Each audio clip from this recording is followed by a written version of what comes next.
Shalom, les bien-aimés frères et sœurs, shalom les saints, shalom les fidèles, shalom les amateurs de la bonne parole, l'évangile de la grâce. Que l'Éternel nous soit richement favorable et nous les sommes reconnaissants parce que tout au long de la semaine, il nous a gardés, il nous a conduits, il est avec nous, puisque c'est sa promesse qui nous abandonnera jamais. Et de ce fait, nous lui devons toute la reconnaissance. C'est ainsi que nous disons, Seigneur, à toi la louange, l'adoration, pour ton amour, pour ta bonté, pour ta fidélité, et ce que tu fais vis-à-vis de nous. Et l'Éternel Dieu reçoit l'offrande qui est le fruit des lèvres que, Seigneur, nous te dédions ce matin, car nous savons qu'au-dessus de toi, il y a que ta couronne de gloire. C'est ainsi que, Père, nous t'élèvons au-dessus de tout et nous te glorifions au nom puissant de notre Seigneur, le Christ ressuscité. Amen. Bien-aimés frères et sœurs, que l'Éternel nous soit richement favorable et nous vous souhaitons vraiment la bienvenue, les bienvenus dans cette école de la grâce pour les habitués et pour celui ou pour ceux-là qui nous découvrent pour la première fois. Nous vous souhaitons aussi que l'Éternel vous soit favorable. Bien, mes frères et sœurs, nous allons ensemble partager autour des Écritures. Et nous allons aborder encore un sujet, je ne sais pas si puis-je le dire, polémique ou pas, mais il que c'est un sujet très délicat dont elle provoque parfois des débats interminables. Mais le but, bien aimé, de l'évangile, et surtout l'évangile de la grâce, c'est de nous apporter la lumière dans les Écritures. Et le thème que nous traitons dans l'ensemble, c'est toujours de pouvoir faire comprendre aux bien-aimés frères et sœurs, de pouvoir faire comprendre à l'Église de Christ ce qui est vrai. Alors, bien-aimés, nous avons tous les mêmes produits. L'autre fois, j'avais dit que l'évangile de la grâce, c'est le seul évangile qui n'est pas, que la balance n'est pas falsifiée. Nous avons tous le bleu, parce que le bleu, c'est la parole de Dieu. Parce que avec le bleu, on fait de la farine, avec la farine, on fait du pain. Et la Bible déclare que la parole de Dieu, c'est le pain de vie. Mais lorsque nous partageons la parole de Dieu, ou bien lorsque nous prêchons la parole de Dieu, ça veut dire que nous vendons la parole de Dieu. Bien sûr, gratuitement, puisque l'Écriture dit, venez acheter et vous achetez gratuitement. Donc, prêcher la parole de Dieu dans un autre langage, c'est vendre la parole. Mais lorsque nous vendons un produit comme le bleu, alors ce produit doit être mesuré, donc doit être pesé. Le souci est que la balance dont nous pesons ces produits, il faut que cette balance soit authentique.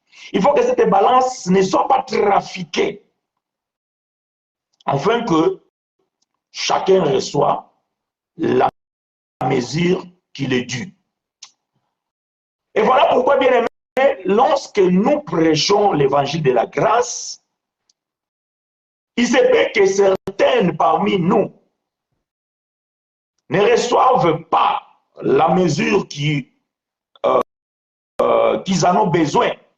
Parce que cet évangile donne à chacun selon la capacité que l'Éternel nous donne de pouvoir comprendre ces choses. Alors, ainsi étant dit, nous disons que l'évangile de la grâce apporte la lumière et nous mettons l'accent à la lecture de la parole et à l'explication que nous apportons dans les Saintes Écritures. Donc, le but, bien-aimé, de cet enseignement, c'est tout simplement de nous amener encore un peu d'éclairage, parce que je pense que parmi les thèmes qu'on a déjà traités dans ces ministères, ce thème, le péché, c'est le plus abordé. J'estime, moi, peut-être que vous allez constater qu'il y a d'autres thèmes qu'on en a déjà parlé plusieurs fois. Mais moi, j'estime que, d'une manière ou d'une autre, les cas ou bien la question du péché, nous l'avons déjà traité à plusieurs et à maintes reprises. Mais nous comprenons, malgré nous et malgré ce que nous avons déjà fait, il y a toujours des doutes. Et les questions sont toujours là. Mais pourquoi ces questions? D'où le thème de ce matin, bien-aimés frères et sœurs.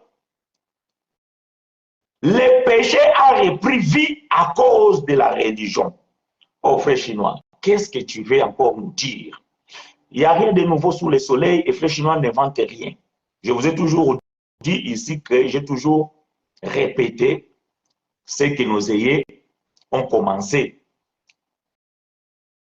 En l'occurrence, ce que les patriarches, ce que les pères a expliqué ou bien a donné.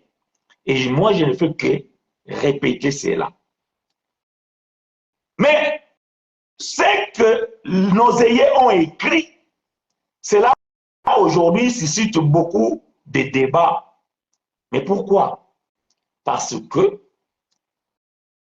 la compréhension de ces choses, elle est mauvaise.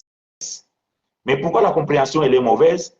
Parce que nous ne lisons pas la Bible en respectant les critères de la compréhension des Écritures.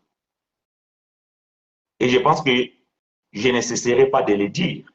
Lorsque nous faisons la lecture de la Bible, bien-aimés, il y a des principes, il y a des critères à pouvoir respecter.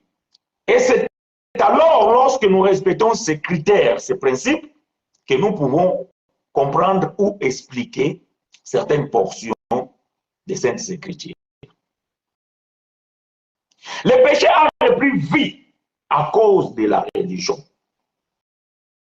Nous avons déjà dit, et nous le disons, nous le répétons, bien-aimés, que Christ, en venant sur la terre, en rentrant dans ce monde, il avait un objectif. Il avait une mission.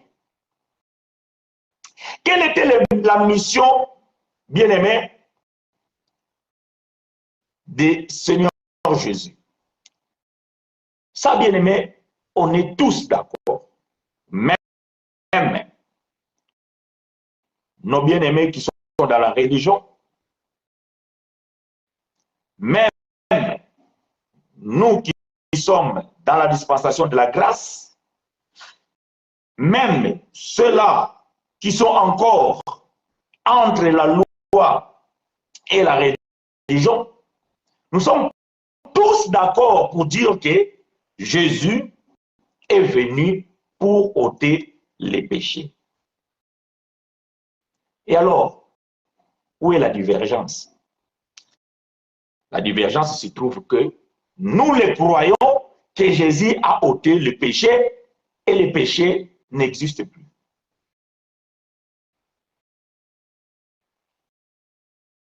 Et nos bien-aimés, et ils croient que Jésus est venu pour ôter les péchés et il en a ôté. Mais l'homme peut encore pécher. D'où j'ai dit, le péché a repris vie à cause de la religion. Parce que la religion nous fait comprendre que lorsque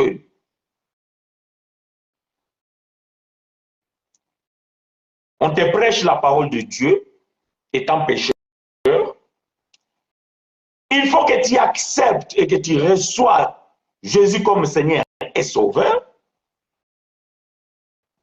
et que tu dois la confirmer, bien les confirmer en acceptant le baptême par l'immersion et respecter les dogmes ou les ordonnances de votre dénomination ou religion. Et c'est ainsi que tu es sauvé et pardonné et tu deviens saint. Nous disons une fausseté. Nous disons c'est des hérésies.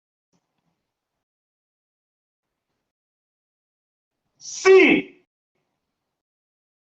Christ est venu pour ôter les péchés, à moins que je sois contredit, le verbe ôter veut dire enlever, soustraire. Si j'ai 1 et que j'ai soustrait 1, il me reste 0. Donc si j'ai 1, je ôte 1, il me reste 0. Jésus est apparu pour ôter les péchés.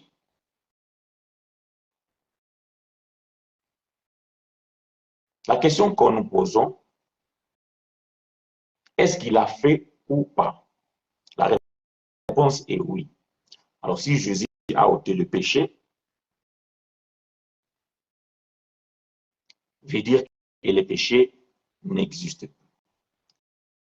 Je suis en train de répéter, bien-aimés, ce que vous connaissez déjà, ce que nous avons déjà dit.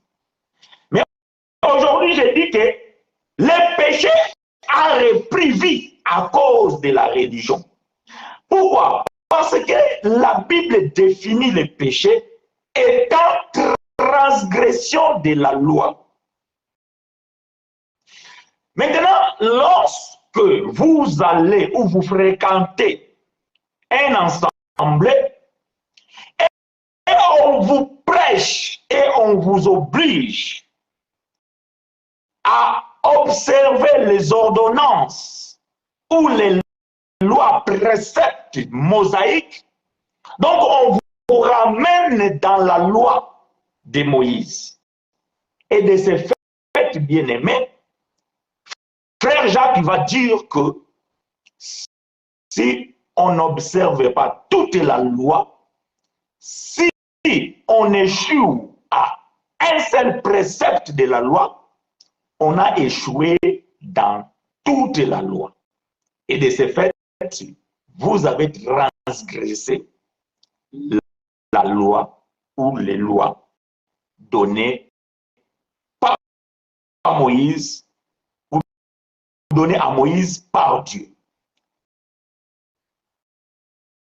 Je donne un exemple. La dîme, c'est une loi mosaïque. Et en Israël, lorsque quelqu'un ne donne pas la dîme, il a transgressé la loi. Ça veut dire qu'il a commis un péché. Et lorsque vous restaurez la dîme dans vos assemblées, et les gens pratiquent cela, les jours où bien-aimé ne pourra pas donner la dîme, donc il a transgressé la loi et il a commis un péché. La Bible déclare maudit soit celui qui n'observe pas toute la loi. Donc, lorsque vous instaurez quelque chose de tel et que quelqu'un dans vos assemblées n'obéit pas à cela, donc cette personne, vous la maudissez. Pourquoi? Parce qu'il n'a pas observé la loi et la Bible déclare, lorsqu'on n'observe pas la loi, on est maudit. Mais je vais dire à quelqu'un bien-aimé, tout ceci n'a pas de sens. Les gens, ils ont dans leur tête un sentiment d'être maudits. Les gens ont dans leur tête un sentiment d'être rejetés par Dieu. Parce que le pasteur dit,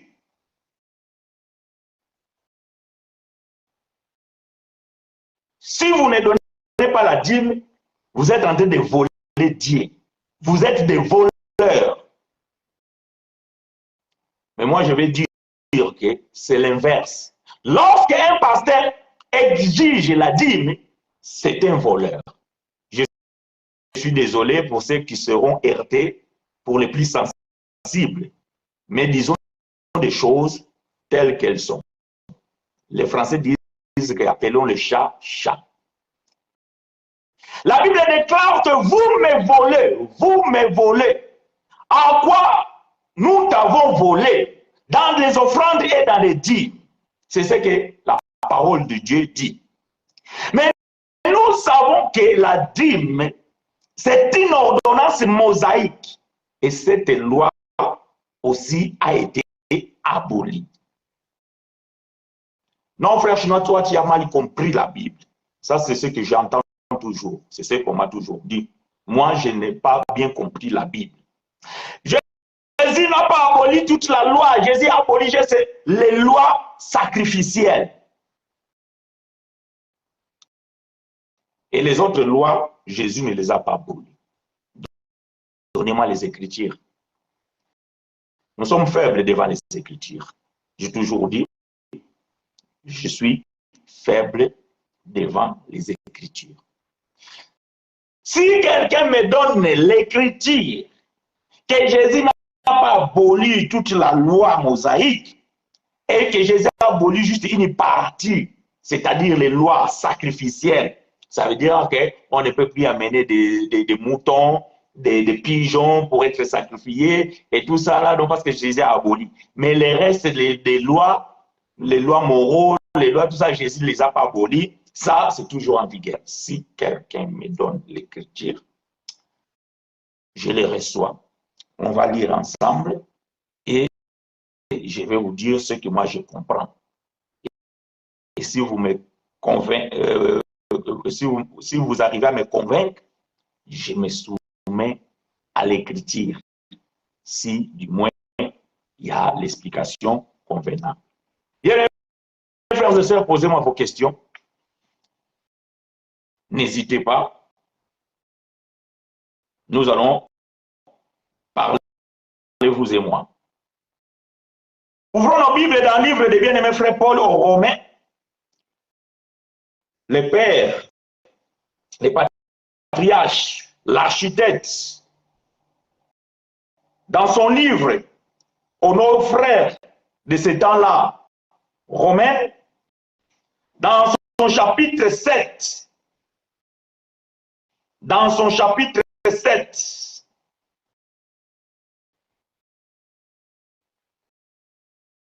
verset 9.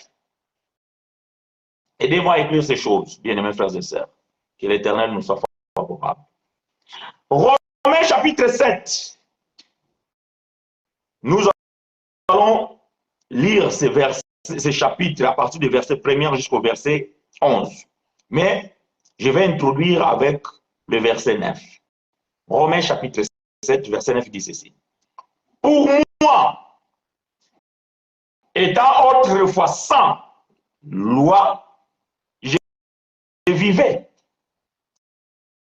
Mais quand le commandement vint, les péchés reprit vie, et moi, je mourris. J'aime ça. Pour moi, étant autrefois sans loi, je vis où je vivais. Mais quand le commandement vint, le péché reprit vie, et moi, j'ai mouru. Oh, donc nous comprenons que, bien-aimé frère Paul nous dit ici que lorsqu'il n'était pas au courant de la loi, il vivait et rien ne s'est passé de mal. Tout allait bien. Mais lorsque le commandement est venu, les jours qu'ils ont dit que frère, si tu ne donnes pas ta dîme, tu as péché. Et le frère, il a compris que quand il ne donne pas la dîme, il a péché. Et le salaire du péché, c'est la mort. Donc le frère dit, le péché reprit vie et moi j'ai mouru. Voilà ce que bien aimé frère Paul dit. C'est pour cela le thème de ce matin, le péché a repris vie à cause de la religion. Pourquoi à cause de la religion? Parce que bien aimé, la religion enseigne la loi mosaïque mélangée avec le dogme humain ou la tradition humaine. Et de ce fait, bien aimé, ce que Jésus a accompli à la croix a repris vie. Parce que Jésus a mouru à la croix, il est mort au péché, il est mort avec le péché. Donc le péché a été tué. Et il a mis fin au péché. Mais lorsque la religion est venue, le péché est ressuscité. Parce que la force du péché, c'est la loi. Lorsque vous ramenez la loi en vigueur, vous ressuscitez le péché et vous annulez la croix de Christ. Ce n'est pas compliqué. C'est une équation facile à résoudre. Lorsque vous ramenez la loi, vous faites revivre ou bien vous ressuscitez le péché et vous annulez l'œuvre de la croix.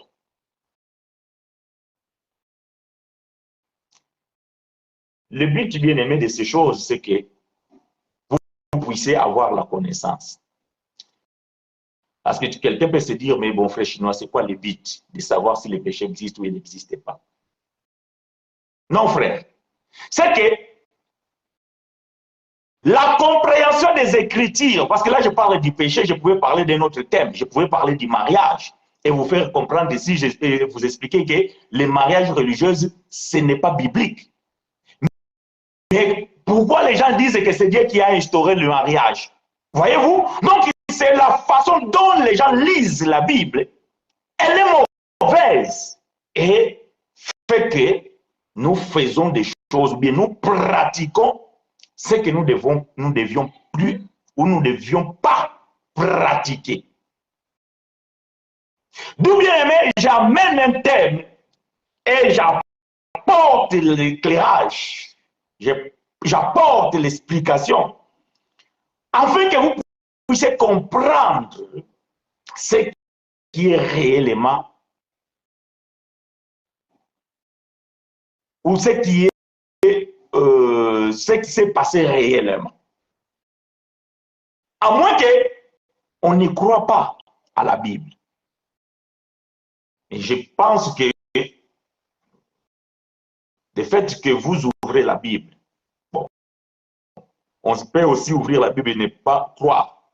Mais le fait que vous ouvriez la Bible, c'est que vous cherchez quelque chose dans la Bible.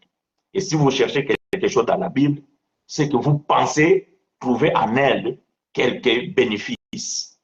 Alors, pour bien pouvoir profiter de cela, vous devez aussi comprendre qu'est-ce que c'est la Bible.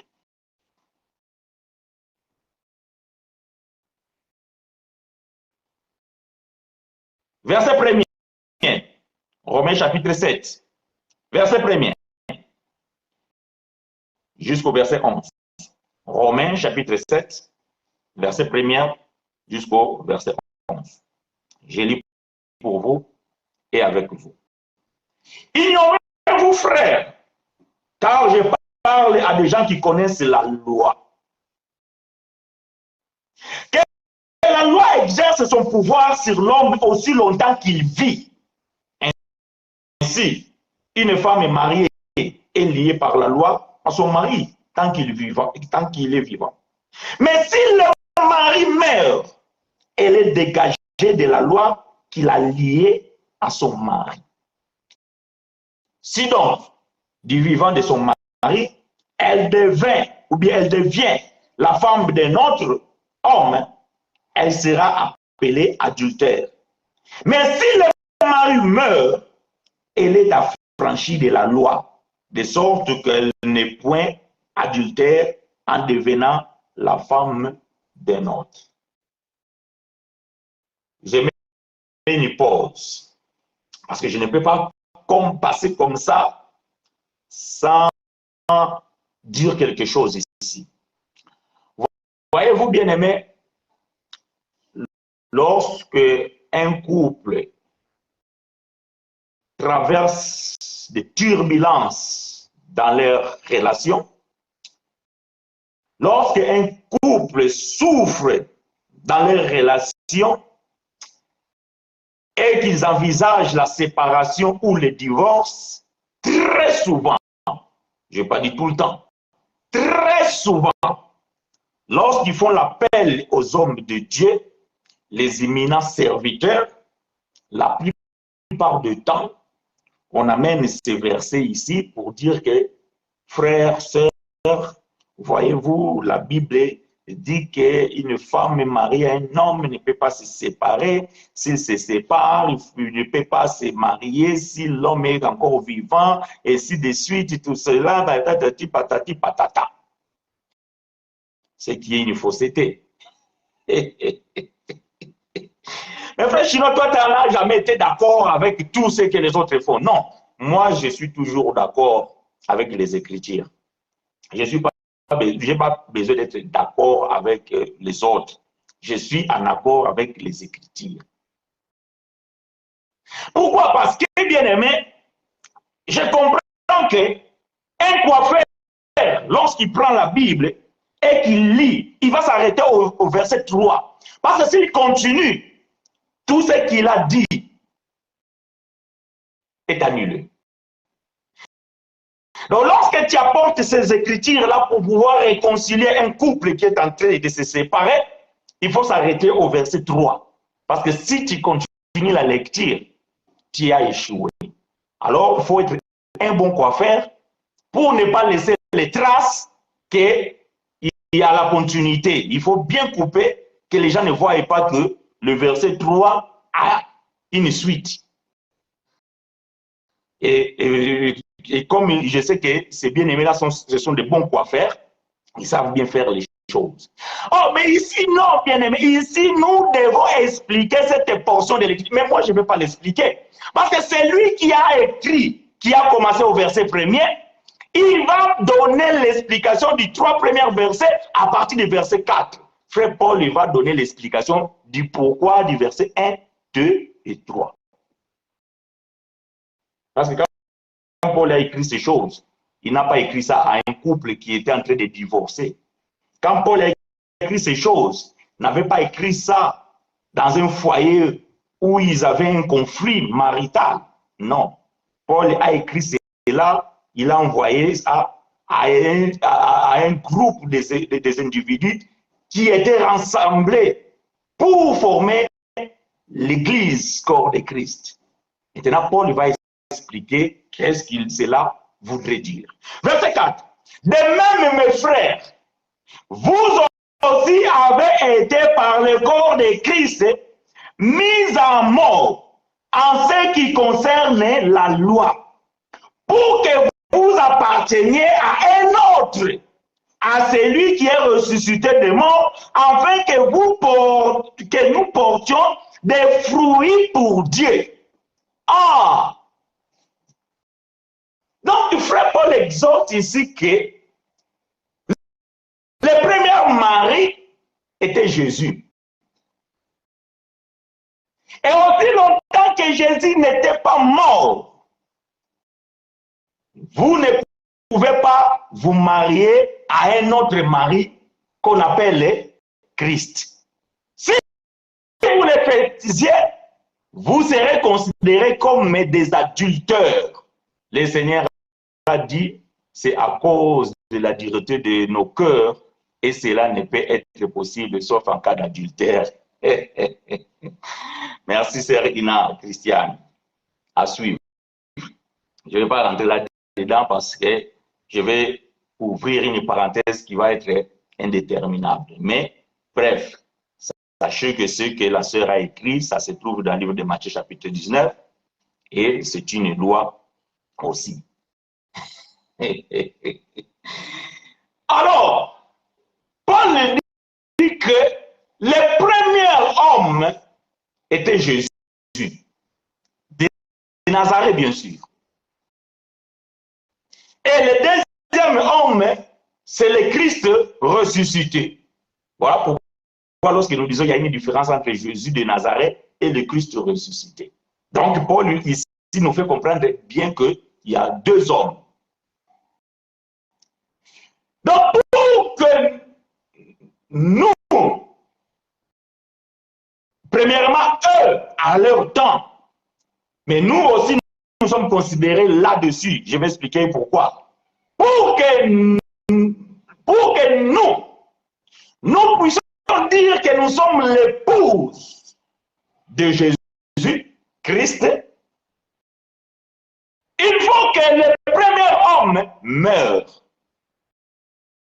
Ici, ce n'est pas le diable, parce que souvent quand on prêche ces choses, on dit que non, nous étions la femme du diable, nous appartenons au diable. Maintenant, le diable est mort, nous avons maintenant... Non, Paul ne parle pas du diable ici, Paul parle de Jésus et le Christ. De même, mes frères, vous aussi, vous avez été par le corps de Christ mis à mort à ce qui concerne la loi, pour que vous apparteniez à un autre, à celui qui est ressuscité des morts, afin que nous portions des fruits pour Dieu. Paul est en train de donner l'explication des versets 1, 2 et 3. Verset 5. Car lorsque nous étions dans la chair, les passions des péchés provoqués par la loi agissaient dans nos membres, de sorte que nous portions des fruits pour la mort. Suivez attentivement les Écritures. Mais maintenant, le maintenant là, c'est pas là maintenant que Frère Chinois est en train de parler, non. Le maintenant ici, ça fait déjà plus de 2000 ans passés que ce maintenant ici était déjà là. Donc, dans le temps des apôtres, le maintenant ici, c'est le temps des apôtres. Mais maintenant, nous avons été dégagés de la loi. Oh, Paul, ah non frère Paul, là tu es allé trop fort. Non, tu es allé trop fort. Moi, je n'ai pas entendu, frère Paul. Répète d'abord ce que tu as écrit. Mais maintenant, nous avons été dégagés de la loi. Si les bien-aimés, il y a cela 2000 ans, ils étaient dégagés déjà de la loi. Et ils étaient déjà dégagés de la loi. Bien que quand Paul est en train de dire ces choses, la loi était encore en vigueur. Vous le savez, la cohabitation des alliances, ou le croisement des pactes. La loi était encore en vigueur quand Paul était en train d'expliquer ces choses, ou bien d'écrire. Mais Paul il disait déjà qu'ils étaient dégagés de la loi. Donc, ça dit quand on est dégagé de quelque chose, donc on n'est plus lié à ces choses. On est séparé de cette chose. Mais maintenant, nous avons été dégagés de la loi, étant morts à cette loi sous laquelle nous étions retenus, de sorte que nous servons dans un esprit nouveau et non selon la lettre qui a vieilli. Malheureusement, cette lettre qui a vieilli, dans notre temps aujourd'hui, il est encore d'actualité. De quelle lettre Paul parle ici qui est vieillie? La loi. Mais aujourd'hui, bien aimé, quand vous rentrez dans les assemblées, nous constatons que cette lettre, elle est jeune. La lettre, elle est renouvelée. On nous dit qu'il faut faire ça. La Bible dit ça. La Bible dit ceci. C'est écrit dans la Bible. La lettre qui est vieillie, il a rejeuni dans la religion. Il est rejeuni dans les assemblées.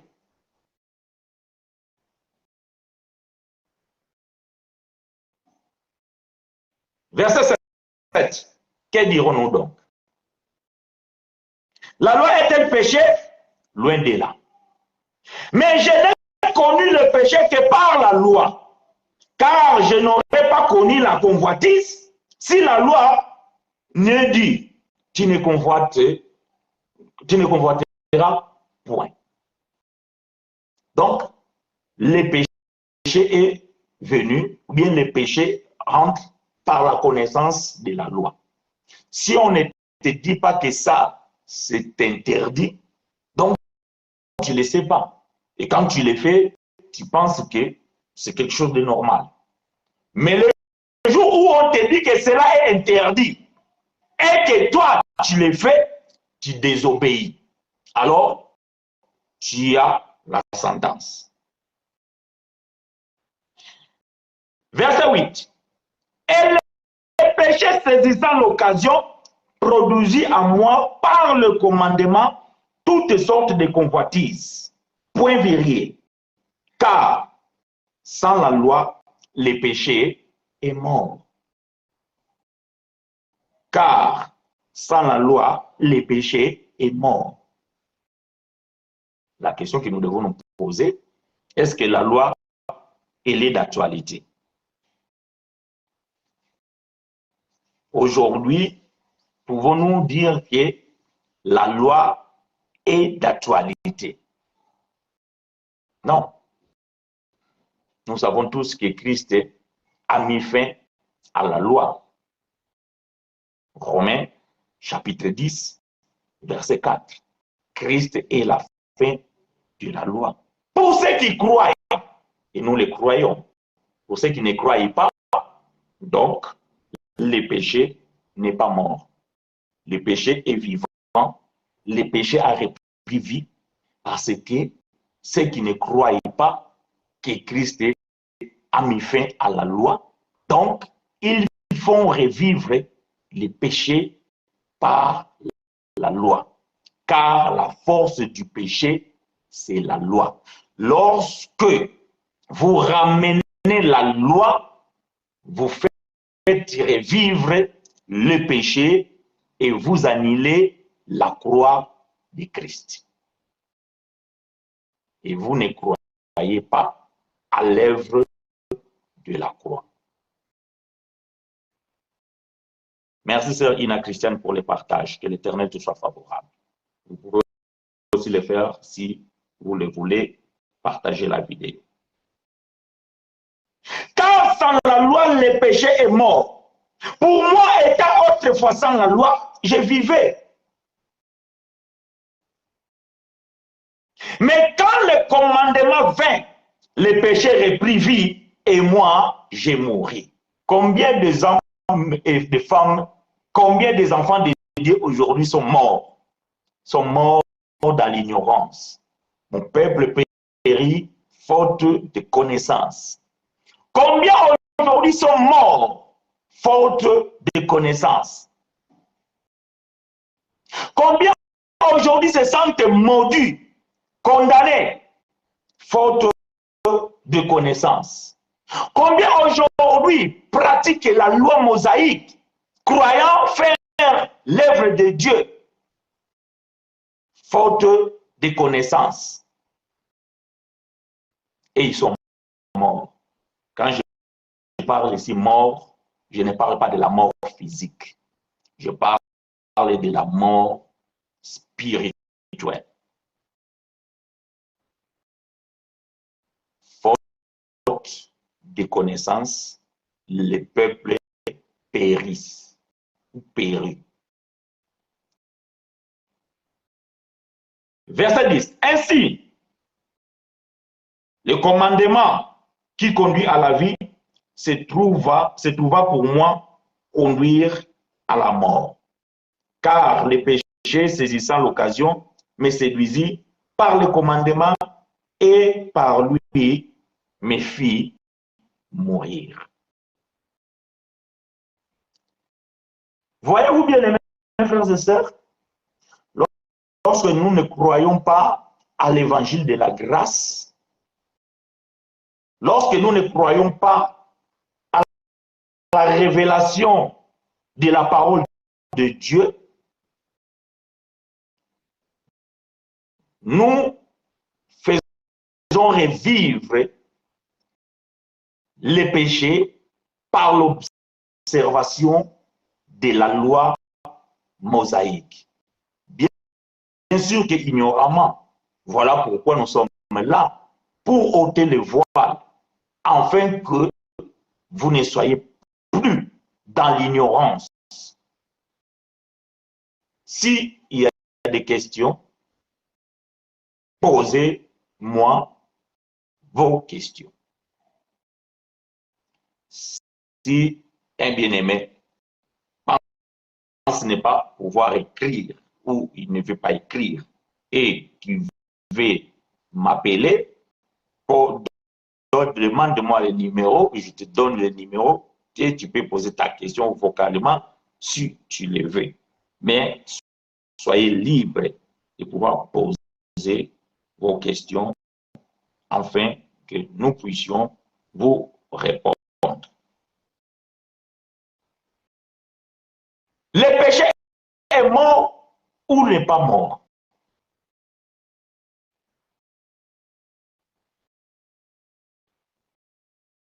Nous disons que le péché est mort et nous le croyons. Et nous le savons que c'est pour cela que Christ est allé jusqu'à la croix pour accomplir ce qui était la volonté du Père. Parce que l'homme vendu au péché devait être racheté. Et le seul moyen, bien aimé, de pouvoir racheter l'homme, vu que le prix de rachat était trop cher, il fallait quelque chose de précieux.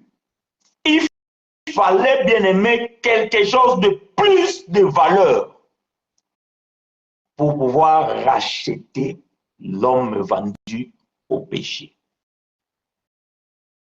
Et Dieu décida de venir lui-même en revêtant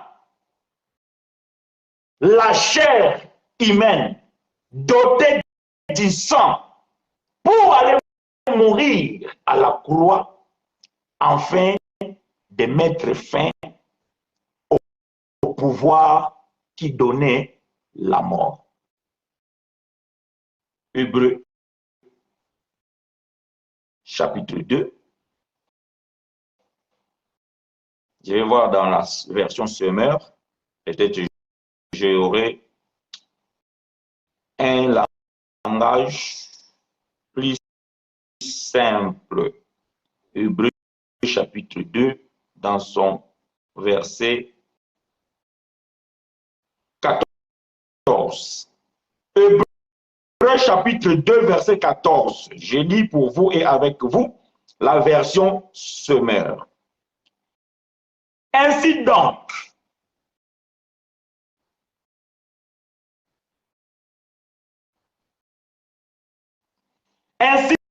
merci Romaric, que l'Éternel te soit favorable.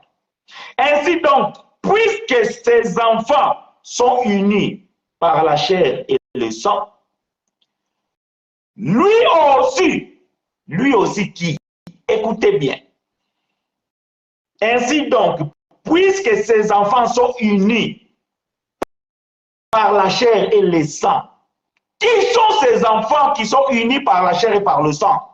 Ce sont les esprits qui étaient dans l'éternité avec le Père.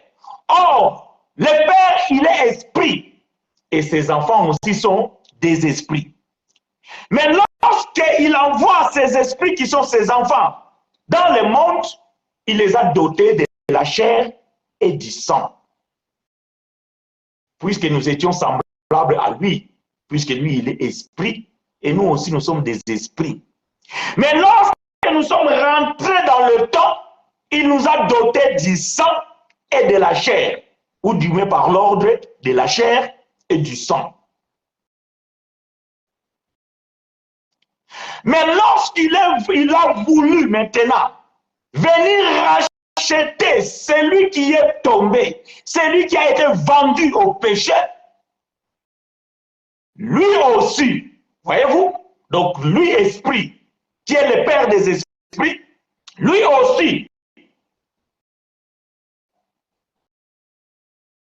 de la même façon, a partagé leurs conditions.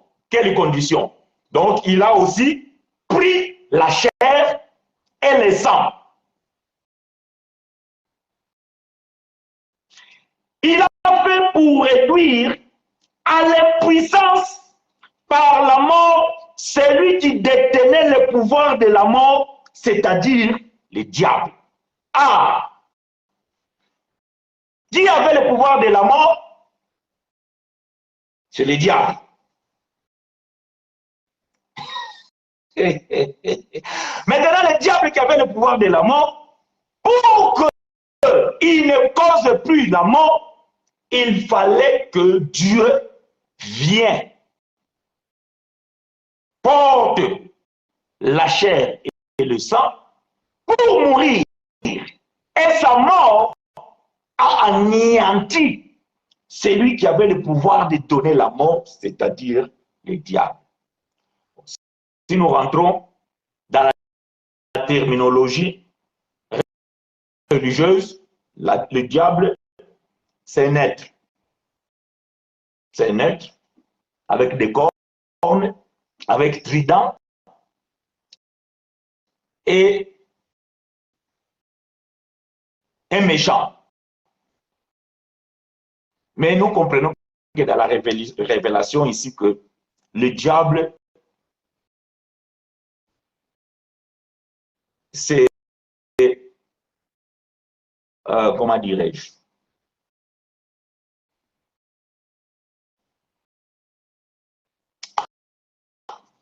j'ai oublié les termes. Le diable ici, bien aimé, ce n'est pas ce que nous pouvons avoir dans la pensée. Dans la révélation, le diable ici, ça veut dire tout simplement la loi. Parce que la Bible dit ceci, je répète ce verset. Il a fait pour réduire à l'impuissance par la mort celui qui détenait le pouvoir de la mort, c'est-à-dire le diable. C'est lui qui détient le pouvoir de la mort, c'est-à-dire le diable. Merci bien-aimé frère Romaric. 1 Corinthiens chapitre 15, verset 55 à 56, il dit ceci. Oh, mort, où est ta vie? Bon, je vais le dire, hein, pour ne pas strapoler, ok? Pour ne pas strapoler. 1 Corinthiens 15, le verset 55-56 dit ceci. Je suis toujours dans la version semaine. Oh mort, qu'est devenu ta victoire? Ô mort, où est ton dard? Le dard de la mort, c'est le péché, et le péché tire sa force de la loi. Je vais prendre les 8 secondes, parce que le mot dard ici, ça peut peut-être porter confusion dans la compréhension. Je vais prendre 8 secondes, 1 Corinthiens, chapitre 15, verset 55. Et Paul va dire ceci. Ô mort, où est ta victoire? Ô mort, où est ton aiguillon? L'aiguillon de la mort, c'est le péché. Et la puissance du péché, c'est la loi. Donc, celui qui avait la puissance de donner la mort, c'est-à-dire le diable. Donc, c'est la loi. Le diable est égal à la loi. C'est la loi qui avait la puissance de donner la mort. C'est pour ça que Paul dit que lorsque la loi est intervenue, moi j'ai mouru. Qui a tué Paul? C'est la loi. Qui a tué Adam? C'est la loi. Voyez-vous? Lorsque la loi est venue, le péché a saisi l'occasion et il a donné la mort. Bon. Le dard, les guignons, si vous avez des difficultés de comprendre, ça veut dire que c'est comme la flèche. En fait, c'est quelque chose qui pique. Vous voyez l'abeille. Voyez-vous l'abeille? L'abeille, lorsqu'il pique, donc ce qui sort dans l'abeille, là, c'est ce qu'on appelle les guignons. Hein? Dard. OK. Voilà, je pense que voilà, j'ai essayé d'expliquer ça. Voyez-vous bien aimé?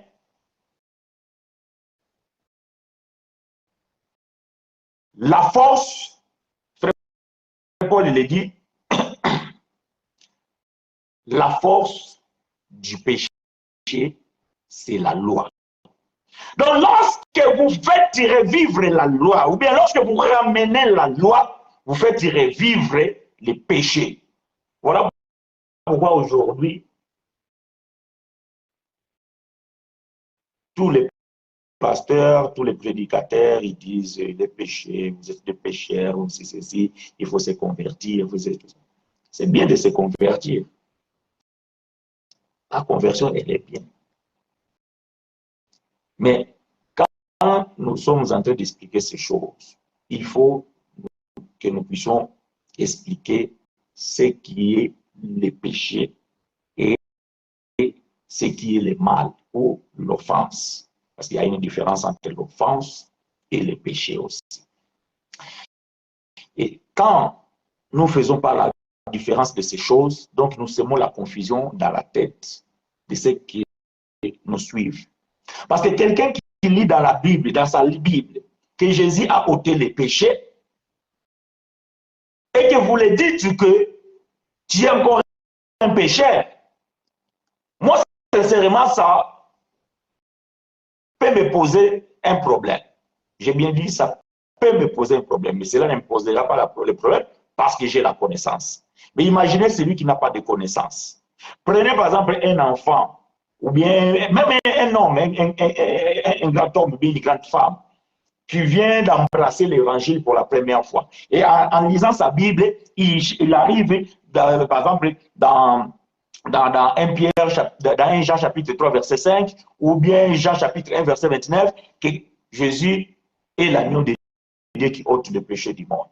Ou bien il lit dans sa Bible que vous savez que Jésus est venu pour ôter les péchés. Mais quelle est la question qui va se poser? Ces péchés existent toujours ou non? Bon, aujourd'hui, beaucoup aussi quand ils lisent la Bible, on prend l'intellectualisme, on les met de côté parce qu'on nous dit que la Bible c'est spirituel. Bien aimé, la Bible n'est pas spirituelle. La Bible n'est pas spirituelle. La Bible n'est pas spirituelle. Non, la Bible n'est pas spirituelle. La Bible a été écrite avec un langage, dans des langues intelligibles, traduit dans des langues intelligibles. Ça veut dire que le verbe écrit dans la Bible ne diffère pas avec le verbe qui est écrit dans un livre d'histoire ou dans un journal. Non. si tu as lu que Jésus mangeant, et tu vas dans une histoire que tu lis frère chinois mangeant, ça veut dire que le verbe manger là, c'est manger de la même chose.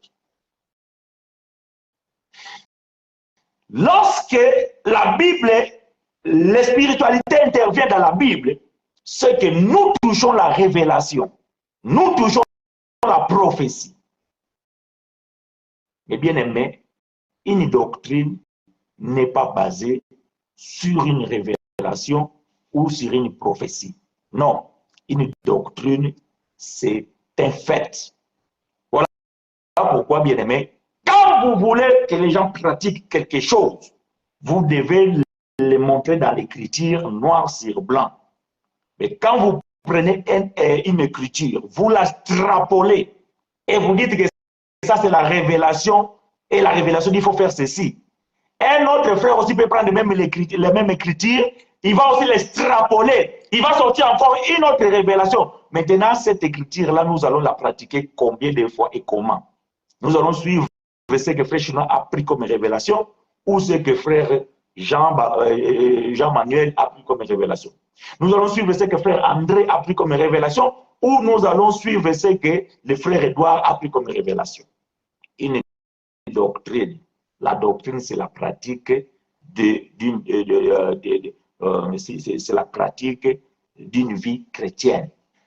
Et ça, c'est basé par l'écriture claire et nette, pas par des révélations. Et c'est là où il y a le défaut. Lorsque nous spiritualisons la Bible, nous sortons hors du contexte. Et là, ça devient dangereux. Et cela devient compliqué. La doctrine, elle est claire et nette. C'est lui qui avait le pouvoir de donner la mort.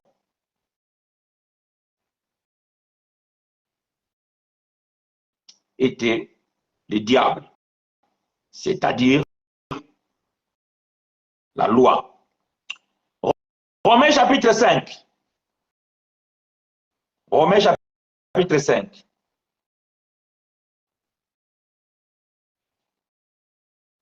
Le péché a repris vie à cause de la religion, bien-aimée. C'est ce que nous sommes en train de développer. Romains chapitre 5. Nous allons lire à partir du verset 12 jusqu'au verset 14. Romains chapitre 5.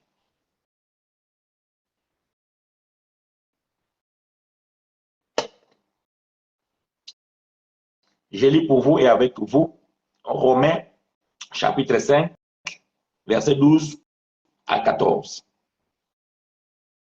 C'est pourquoi, comme par un seul homme le péché est entré dans le monde, et par le péché la mort. Et qu'ainsi la mort s'est étendue sur tous les hommes, parce que tous ont péché.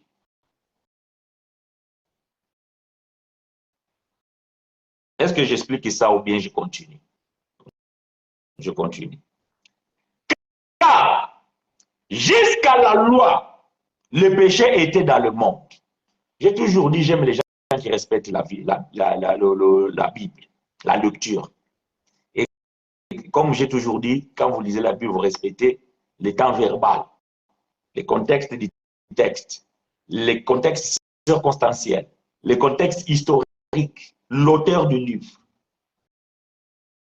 Car jusqu'à la loi, les péchés étaient dans le monde. Frère Paul, maintenant, pourquoi tu dis était? Il n'est plus. Paul ne dit pas que le péché est dans le monde. Non. Parce que Paul n'était pas sot. Paul n'était pas fou non plus. Paul savait ce qu'il dit et ce qu'il écrit. Car jusqu'à la loi, donc ça veut dire que la loi a eu un terminus. Moi, je prends un avion aller aux États-Unis. Mais on m'a dit que non, cet avion, ta destination est les États-Unis, mais cet avion va jusqu'à Dubaï. C'est-à-dire quoi? Quand je vais arriver à Dubaï, cet avion-là, je dois descendre. Il n'y a plus de continuité. Je dois changer d'avion, faire d'escale, prendre un autre avion pour continuer mon voyage parce que moi, je vais jusqu'aux États-Unis. Mais l'avion que j'ai pris, il s'arrêtera jusqu'à Dubaï. Fin.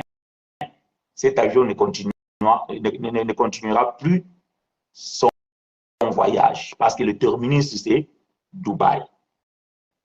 C'est-à-dire que la loi a eu un terminus. C'est-à-dire que la loi a eu un point d'arrivée. Et s'il devait s'arrêter là, il ne pouvait pas continuer.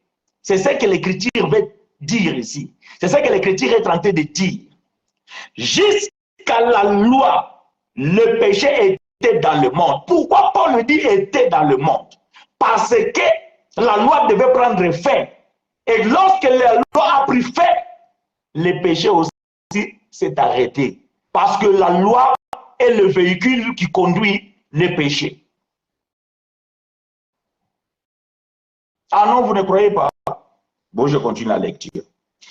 Car jusqu'à la loi, le péché était dans le monde. Or, le péché n'est pas imputé car il n'y a point de loi. Voyez-vous? Donc, Paul dit que le péché n'est pas imputeux. Qu'est-ce que cela veut dire imputeux? Ça veut dire attribuer, donner. Donc, on nous donne un titre de pécheur alors que ce titre n'a plus de place dans le monde. Ce titre n'a plus de place dans le monde. Aujourd'hui, on ne peut pas appeler quelqu'un un pécheur.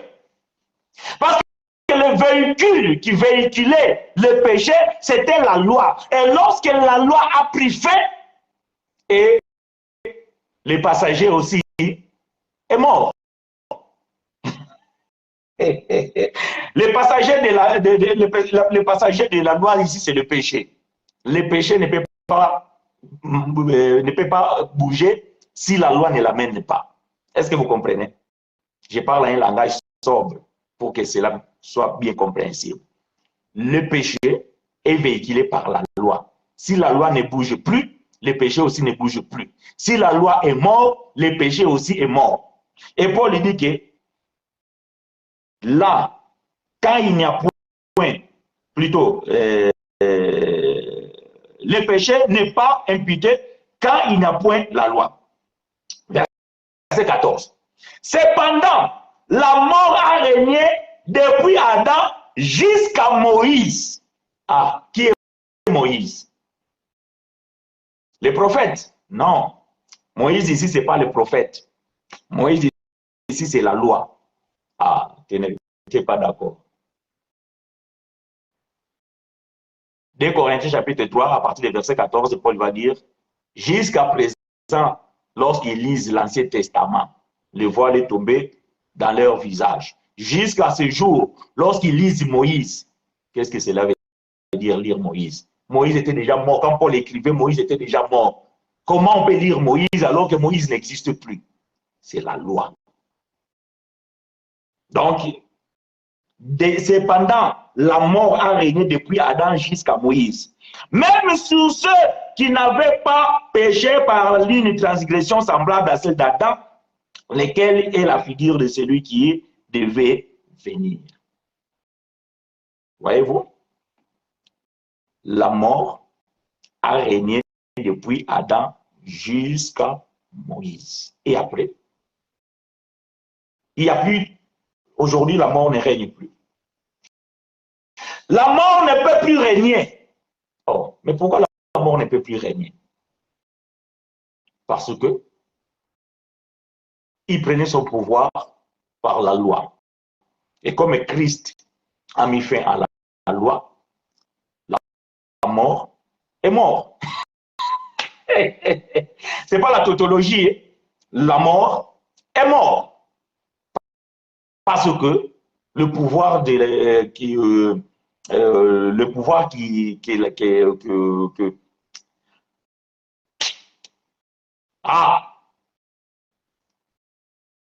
la mort, c'est la conséquence du péché et la puissance du péché, c'est la loi. Voilà ce que je voulais dire. Permettez-moi parce que je peux avoir la confusion dans ma tête. Ok, c'est clair. La conséquence du péché, c'est la mort et la puissance du péché, c'est la loi. Et comme Christ a mis fin à cette loi, le péché aussi est mort. Je vais mettre point virgule en lisant Romains chapitre 6. Romains chapitre 6, verset 1er jusqu'au verset 11. Après, je vais mettre point virgule. Si vous avez des questions, c'est maintenant. Sinon, après, vous pouvez poser la question qui est dans les commentaires ou en m'envoyant par WhatsApp, message, ou je ne sais pas quel est un autre moyen pour que vous puissiez poser votre question. Mais là, vous avez maintenant le temps de poser vos questions. Après, ce sera trop tard parce que nous allons mettre point virgule après la lecture de ces portions que nous allons lire maintenant dans le livre de Romains au chapitre 6. Je lis pour vous et avec vous. Romains chapitre 6, du premier verset jusqu'au verset 11. Paul dit ceci, et je lis pour vous et avec vous. Que dirons-nous donc? Demeurions-nous dans les péchés, afin que la grâce abonde? Loin de là. Nous qui sommes morts au péché, comment vivrons-nous encore dans les péchés?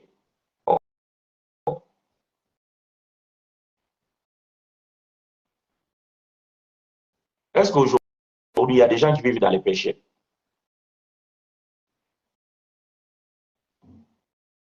Quand vous allez dans les églises, on vous dit, frères, sœurs, vous vivez dans les péchés, vous devez demander le pardon, le sang de Jésus pour vous purifier, le sang de Jésus pour vous laver, parce que vous êtes des pécheurs et tout ça. Et Paul il dit, demeurions-nous dans les péchés, afin que la grâce abonde, loin de là. Nous qui sommes morts au péché, comment vivrons-nous encore dans les péchés? C'est une question que Paul pose. Répondez. Ignorez-vous que nous tous qui avons été baptisés en Jésus-Christ, c'est en sa mort que nous avons été baptisés. L'église d'aujourd'hui, ils ont dit non, il faut être baptisé dans l'eau. Parce que Jean-Baptiste avait baptisé dans l'eau. Oh, d'ailleurs, Jésus n'a jamais baptisé dans l'eau. Vous pouvez lire votre Bible bien. Jésus n'a jamais baptisé qui que ce soit dans l'eau. Oh, frère Pierre, ils ont baptisé dans l'eau. Oh, frère Paul, ils ont baptisé dans l'eau. Nous disons oui, amen, ils ont baptisé dans l'eau. Mais ils étaient des ignorants. Non, frère chinois, là, tu commences à exagérer. Comment tu peux dire que frère Paul était un ignorant? Comment tu peux dire que frère Pierre était un ignorant? Oh, mais ce n'est pas moi qui l'ai dit, c'est la Bible. Moi, j'ai toujours dit, moi, je ne dis rien. Tout ce que j'ai dit, ça veut dire que je prends soin de pouvoir soigner mon langage par rapport à ce que je trouve dans la Bible. C'est la Bible qui le dit, ce n'est pas moi. Donc, Paul vient de dire ici que les baptêmes, c'est à la mort de Jésus-Christ. C'est ça le baptême. Ça n'a rien à voir avec l'eau. Malheureusement, même quand on baptise les gens dans l'eau, on va prendre ces versets pour dire que tu es mort avec Jésus, tu es resté avec Jésus. Ou sinon, ils vont aller toucher Colossiens. Verset 4. Nous avons donc été ensevelis avec lui par le baptême en sa mort, donc pas baptême dans l'eau, baptême en sa mort, afin que comme Christ est ressuscité des morts par la gloire du Père, de même nous aussi nous marchons en nouveauté de vie. Oh, la religion, ils ont dit non, nous devons continuer à vivre dans l'ancienneté de vie. Parce que la nouveauté de vie, ils ne veulent pas. Vivre la nouveauté de vie, c'est croire que tu n'es plus pécheur parce que Jésus a ôté le péché. Donc, quand tu comprends ces choses et que tu crois à ça, tu vis dans la nouveauté de vie. Mais si tu ne crois pas à ça, donc tu vis toujours dans l'ancienneté de vie. De dire que tu es un pécheur, il faut que Jésus meure encore, il faut que tu évoques le sang de Jésus. Pour que le sang tombe, il faut que la personne meure. Mais attends, non, je ne vais pas le dire, je vais le dire parce que c'est écrit. Laisse-moi continuer. Verset 5. En effet, si nous sommes devenus une même plante avec lui par la conformité à sa mort, nous serons aussi par la conformité à sa résurrection. Oh, Christ est en nous et nous sommes en Christ et nous sommes devenus une nouvelle créature.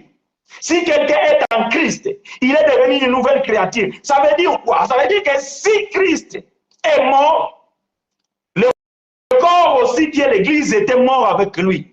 Et maintenant, est-ce que... Ah, j'ai compris. Ah oui, j'ai compris. Voilà pourquoi, quand vous prenez la Sainte... Non, mais pas vous, parce que nous, ici, nous ne prenons pas la Sainte Seine. Donc, je parle à ceux qui les prennent. Quand ils prennent la Sainte Seine, qu'est-ce qu'ils disent?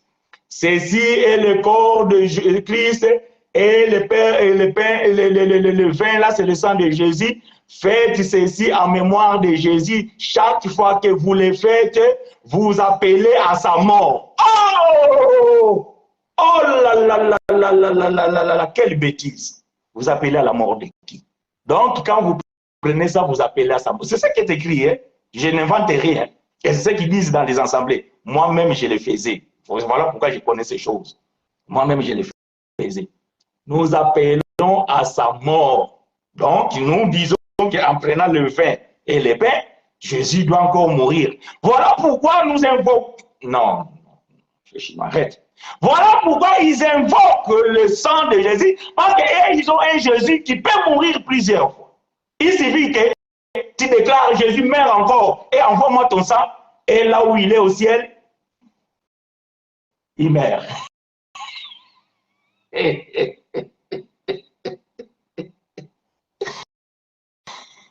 Gloire à Dieu. Je continue la lecture.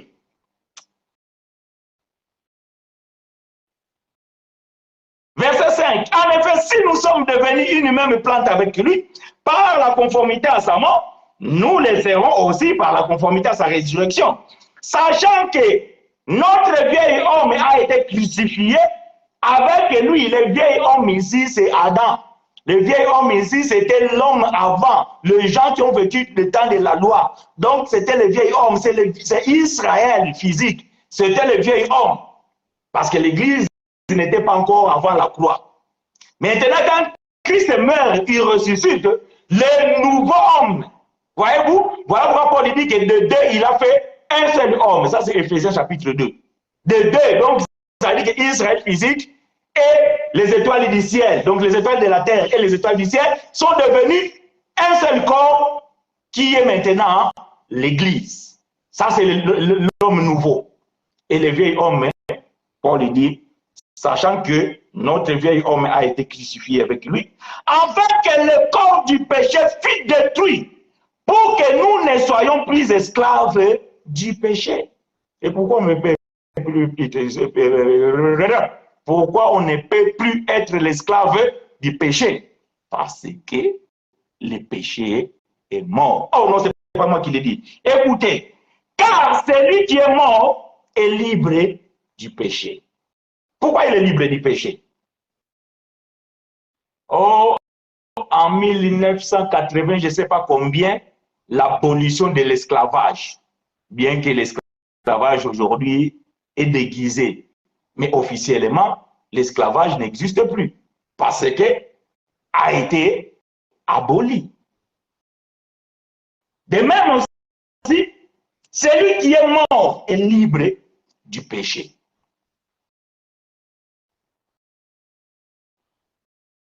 Moi, je ne sais pas si c'est moi qui ai un problème avec la compréhension des choses, ou je comprends mal la Bible, ou les Français me posent un problème, mais je pense que la Bible est claire. Je ne sais pas si je dois prendre d'autres versions pour pouvoir je vais essayer de prendre d'autres versions. Permettez-moi, Romains chapitre 6, verset 7. Je vais prendre d'autres versions et nous allons voir qu'est-ce que la Bible nous dit. Romains 6, je vais lire la version annotée. Ah, vous ne le connaissez pas, mais bon, c'est une version. Version annotée dit ceci. Car celui qui est mort est libéré du péché. Voyez-vous, ça c'est la version annotée. C'est lui, car celui qui est mort est libéré du péché. Je vais prendre la version Martin. Car celui qui est mort est quitté du péché. Ça c'est la version Martin. Je vais prendre Darby. Car celui qui est mort est justifié du péché. Je vais prendre Ostwald. Ostwald dit que c'est ceci. Car celui qui est mort est affranchi du péché. Ah, je vais prendre Second. Car celui qui est mort est libre du péché. Je vais prendre King James. For her that is dead is free from sin. Ah, bon, c'est en anglais. Il y a notre sœur Fanny qui est en Afrique du Sud. Et donc, je pense qu'elle a compris ce que je dis. Bon, notre frère Babi qui a l'anglais, qui vit en Angleterre aujourd'hui, je ne le vois pas, peut-être qu'il est là. Mais je pense que donc, vous aussi, il y a frère Omari qui est aussi un anglophone, parce qu'il voilà, il vient d'un pays bilingue. Donc, King James dit, for her that is dead is freed from sin. Nous sommes libres du péché, oui ou non? Bon, ça, c'est une question que je posais, peut-être, je ne sais pas. Je continue, parce que nous devons mettre point virgule. Verset 8. Or, si nous sommes morts avec Christ, nous croyons que nous vivrons aussi avec lui. Est-ce que Jésus est vivant ou Jésus est mort? Il est vivant, il est vivant, il est vivant, il est vivant, il est vivant, alléluia, alléluia. Ah, j'aime ça. Nous chantons qu'il est vivant parce que nous savons qu'il est vivant. Donc, la Bible déclare, si il est vivant, nous aussi, nous sommes nous sommes vivants. Et si nous déclarons nous sommes des pécheurs, alors nous sommes morts, car le salaire du péché, c'est la mort. Mais ce salaire, Christ l'avait déjà payé parce que le salaire, la mort qui a été payée comme salaire, c'était la mort du Seigneur Jésus. C'est lui qui a payé ce salaire-là, parce que le salaire du péché, c'est la mort. Et lui, il est mort, afin que toi et moi, nous vivons éternellement. Donc, nous ne connaissons plus le péché et nous ne sommes plus morts et le péché ne peut pas nous tuer et le péché n'existe plus. Ah, ça par contre, je sais que ça va être compliqué pour que les gens acceptent ça. Mais c'est la vérité. Que vous acceptez ou vous acceptez pas, nous sommes d'accord avec les Écritures et l'Écriture déclare que le péché est mort et le péché n'existe plus.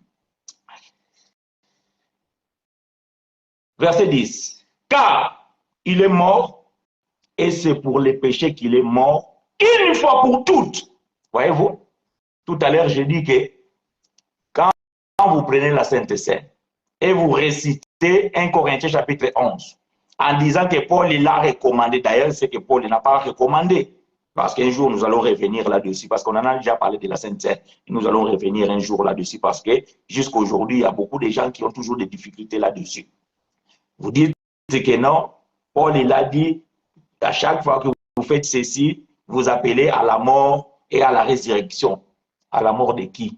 Vous appelez qui doit mourir encore? Alors que lui-même, Paul, il dit ici, par la révélation, il dit que, car il est mort, et c'est pour les péchés qu'il est mort une fois pour toutes. Il n'est revenu à la vie, et c'est pour Dieu qu'il vit. Il ne meurt plus. Il est mort une fois, sachant que Christ est crucifié, des morts ne meurent plus. La mort n'a plus de pouvoir sur lui. Car il est mort et c'est pour les péchés qu'il est mort une fois pour toutes. Et quand vous l'appelez à sa mort, quand vous prenez la Sainte Seine, vous appelez à sa mort, pour qu'il fasse quoi? Pour qu'il meure encore. Cela n'est pas possible. Il ne peut plus mourir. Lisez Hébreux chapitre 6 à partir des versets 4 ou 5. Christ ne meurt plus. Ce n'est pas possible. Pour mourir, il faut avoir cette chair. Et Christ n'a plus de chair. 11. Ainsi, vous-même, regardez-vous comme mort au péché et comme vivant pour Dieu en Jésus-Christ. Amen. Gloire à toi, Jésus. Gloire à toi, Père. Gloire à toi. Gloire à toi. Gloire à toi. Ainsi, vous-même, regardez-vous comme mort au péché et comme vivant pour Dieu en Jésus-Christ. C'est ce que Paul a recommandé aux bien-aimés à Rome. Malheureusement pour eux, ils ont connu la transition. Ils ont connu le temps de la loi. Voilà pourquoi dans le chapitre 7, Paul dit que je parle aux gens qui connaissent la loi. Parce que ces frères-là, ils étaient convertis au judaïsme. Et quand tu t'es converti au judaïsme, donc tu dois accepter la Torah et mettre la loi de Moïse en pratique. C'est comme aujourd'hui quand quelqu'un s'est converti à l'islam. Donc, Hébreux chapitre 6, Sœur Mireille, Hébreux chapitre 6, à partir du verset 4 ou 5. Quand tu te convertis à l'islam, donc tu dois apprendre le Coran, naninana, tout ça, voyez-vous. Donc, c'est bien aimé aussi à cette époque-là, ils se sont convertis au judaïsme, donc ils devaient accepter la loi et ils ont appris la loi. Et Paul dit, je parle à des gens qui connaissent la loi. Mais heureusement pour nous, nous bien-aimés, nous n'avons pas connu la loi et nous n'avons jamais été vendus au péché. Ah! Frère chinois, mais moi j'étais un pécheur. Quand j'ai accepté Jésus-Christ, on m'a baptisé. Comment toi tu dis que non, nous n'avons jamais été pécheurs? Ce n'est pas moi qui l'ai dit. Si vous croyez à la Bible. Donc, vous devez comprendre que quand toi tu es né, Jésus était déjà mort. Et la venue de Jésus et la mort de Jésus, c'était pour abolir la loi et mettre fin au péché, et il avait ôté le péché. Et quand toi tu es né, qu'est-ce que tu as trouvé dans le monde? Rien. Tu as trouvé le chaos, tu as trouvé le mal, et ça, Jésus n'a pas enlevé ça. Et non, Jésus n'a pas ôté. Dans la Bible, il n'est pas écrit que Jésus a ôté le mal. Non, le mal existe et le mal existera toujours là. Aussi longtemps que tu es dans la chair, ta chair, elle est faible. Et ces parties faibles de ta chair, c'est là où le mal intervient. Mais le péché, c'est une autre chose. Voyez-vous, le péché, c'est une autre chose. Et Jésus n'a pas enlevé le mal. Et Jésus, tant que l'homme vit, le mal est ôté par la mort physique. Voilà pourquoi en Israël, Moïse avait donné la loi. Si quelqu'un transgresse la loi, il commet un péché, vous devez le tuer afin d'enlever le mal parmi vous. Et ça, bien aimé, Dieu aussi a fait la même chose. Voyant que l'homme qu'il avait créé, toute sa pensée de son cœur était tournée vers le mal, Dieu dit, je n'aimerais pas d'avoir créé cet homme. Maintenant, je vais l'exterminer. Dieu s'est exterminé, le monde n'a plus de sens. Lui-même dit, comment il va vivre? Parce que lui, il a goûté la solitude. Il a dit, il n'est pas bon que l'homme soit seul. Et Dieu savait être seul, c'est pas bon. Être seul, c'est pas bon. Dieu savait qu'être seul, c'est pas bon. Voilà pourquoi il a dit qu'il n'est pas bon que l'homme soit seul. Dieu s'est dit, oh, mais si j'extermine l'homme, mais je vais me retrouver seul. Non, il n'est pas bon. Il dit, bon, je vais garder Noé. Je vais trouver quelqu'un dans ce monde. Même lui aussi, il est mauvais, mais je vais lui faire grâce. Ah, j'aime ça. Je vais lui faire grâce. Et c'est ainsi que la Bible dit, Noé trouva grâce aux yeux de Dieu. Et Noé, ses trois enfants, et les femmes de ses enfants et sa femme, nombre de 8, Dieu les a préservés pour faire la continuité de ce monde dont nous vivons jusqu'à aujourd'hui. Et donc, lorsque le déluge est passé, Dieu va faire une promesse. Il dit, puisque l'homme, le cœur de l'homme est mauvais dès sa jeunesse. Ah, quelle est la jeunesse de l'homme? C'est Adam. Parce que Adam, bien-aimé, a été créé à l'âge de 33 ans. Bon, je ferme la parenthèse parce que je ne vais pas beaucoup de questions là-dessus, frère. Donc, il faut expliquer comment ça. Voyez-vous? Dès sa jeunesse, on n'a pas dit de son enfance, dès sa jeunesse. Donc, on parle de la jeunesse d'Adam. Dès la jeunesse, dès que Dieu a créé Adam, le cœur d'Adam était déjà avec le mal, alors que la loi n'était pas encore là. Dieu n'avait pas encore dit à Adam que tu ne mangeras pas. Mais Dieu dit que le cœur d'Adam avait déjà le mal. Et donc, le mal, bien aimé, Dieu ne l'a pas enlevé. Et pour enlever le mal, il faut exterminer la chair. Et si Dieu extermine la chair, donc l'homme n'existera plus. Est-ce que vous me comprenez? Bon, que le Saint-Esprit nous aide. Je me préviens. J'ai vu qu'il n'y a pas de questions.